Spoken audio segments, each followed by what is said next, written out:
Sa mga kabubukas pa lang po ng radyo o telebisyon, isa na pong super typhoon ang Bagyong Uwan.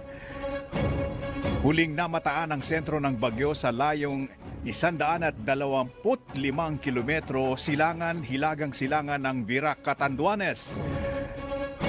Taglay ang lakas ng hanging aabot sa 185 o 185 kilometers per hour at pagbugsong 230 kilometers per hour.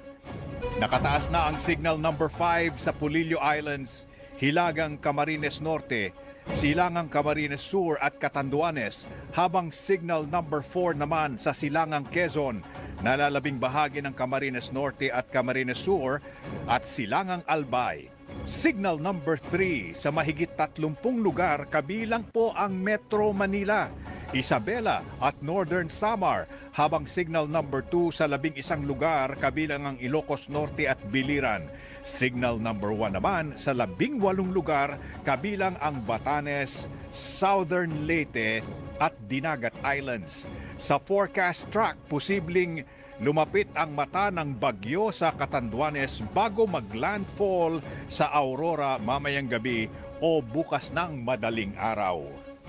Sa Aurora, kung saan posibleng maglandfall ang bagyo, pinalilikas na mga residente sa coastal areas dahil sa banta ng storm surge o daluyong. Live mula sa Baler, Aurora. Dulot po ito ng paparating na Typhoon Uwan. Dito po ang diretsyo niya sa amin. Ito po ay kanyang unang bugso pa lamang pero wala pa po siya. Nasa Pacific pa lang po siya.